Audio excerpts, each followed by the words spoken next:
On va débuter l'ajustement de nos paramètres dans Revit afin de préparer notre premier projet. Donc, dans le menu ou dans l'onglet Gérer ici, vous avez différentes options qui sont disponibles. Première des choses, je vais commencer par... Je ne ferai pas le tour des options là, présentement avec vous, parce que c'est des choses qui concernent différents projets, différents gabarits de projets. Donc, premièrement, les gabarits de projet. Je suis partie avec un gabarit de construction tout à l'heure, et dans différents gabarits, il y a des réglages qui sont déjà faits.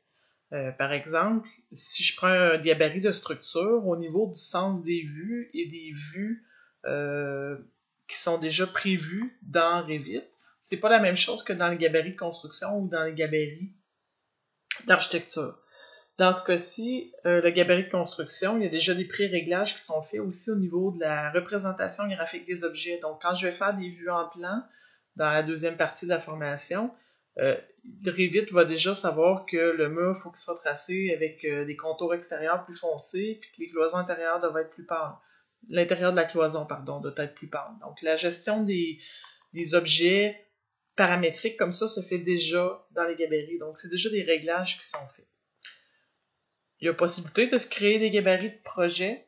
Par contre, on relève là du niveau un peu plus avancé aussi au niveau des utilisateurs de Revit. Pour le moment, on se concentre à utiliser, on démarre un projet en fait avec un gabarit standard qui est déjà préparé dans Revit. Puis par la suite, et à ce moment-là, vous pourrez faire des ajustements dans les gabarits pour avoir vos gabarits selon ce que vous souhaitez dans votre entreprise, entre autres. Donc, dans le menu Gérer, je vais commencer par aller régler les unités. Donc, portez attention, même si je changeais les unités ici de dessin, si vous n'êtes pas parti avec un gabarit impérial, tous les objets paramétriques de Revit vont s'insérer en métrique et ne sont pas complètement, en fait, comme si c'était un projet impérial. Donc, c'est important, si vous voulez partir avec un projet impérial, prenez des gabarits qui sont téléchargés aussi en impérial et non pas en métrique, ça va vous simplifier la vie.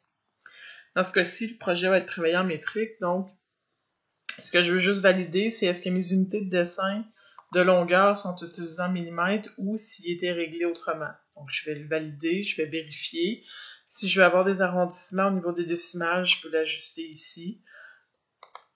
Si vous voulez supprimer les zéros en fin de chaîne, c'est un peu les mêmes réglages dans le fond que lorsqu'on travaille sur les logiciels de dessin. C'est-à-dire que s'il y a une cote qui apparaît avec une arrondie à 0, ben vous ne voulez pas que les zéros apparaissent à la fin, que ça fasse un point 0.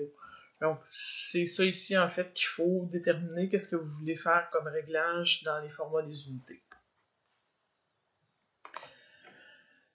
Donc, c'est les unités qui sont réglées pour tout le dessin. Donc, on tend les surfaces. Donc, vous pouvez aller valider ce que vous voulez voir, si c'est la bonne chose que vous voulez qui apparaisse sur vos dessins. Au niveau des angles, au niveau du volume, en mètres carrés, en millimètres carrés.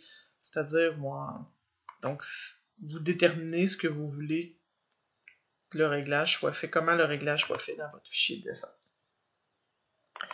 Donc, quand c'est fait, ensuite, on va aller voir au niveau des paramètres du projet. Donc, les paramètres du projet, vous pourriez ajouter des paramètres particuliers, en ajouter, si vous vouliez le faire. Donc, je peux aussi avoir des informations sur votre projet. Donc, le nom de l'organisation. Donc, en fait, c'est les informations du client, si vous le souhaitez, date de début, date de fin, l'adresse du projet, numéro de projet. Donc, vous pouvez faire le réglage ici. Il y a possibilité aussi de transférer des normes d'un projet. Donc, si vous aviez déjà des réglages de fait dans un dessin que vous voulez transférer dans un projet futur, en fait, vous devez ouvrir le projet original et le nouveau projet, puis faire les transferts des normes de projet, donc d'un dessin à l'autre. Fait que tout ce qui aurait été fait comme réglage dans le premier projet vont se transférer sur le projet suivant. La commande purger ici pour les éléments qui sont non utilisés dans le dessin. Ensuite, on va aller voir les styles d'accrochage. Donc, les modes d'accrochage. L'accrochage, présentement, est désactivé. Il est activé, pardon. On peut le désactiver ici en cliquant. Et on choisit automatiquement, Revit met tous les accrochages possibles. Vous pouvez sélectionner certains si vous souhaitez en enlever. ou en ajouter.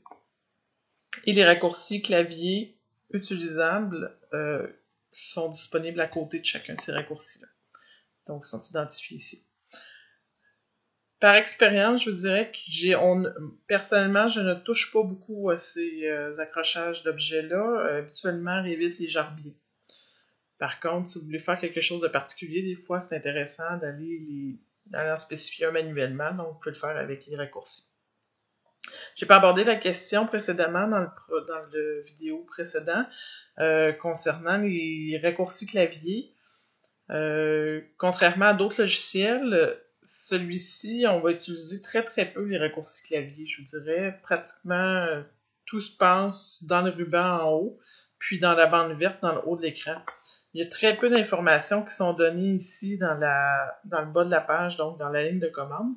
Par contre, ça vous donne un complément d'information. Donc, si vous êtes en train de faire une commande, des fois, vous n'êtes pas capable de compléter la commande, mais allez voir dans le bas de l'écran, il va vous dire qu'est-ce qui vous manque, qu'est-ce que vous devez faire comme manipulation. Pour le reste, c'est des paramètres que vous allez utiliser, mais un petit peu plus loin en cours de formation. Donc, on y reviendra si nécessaire.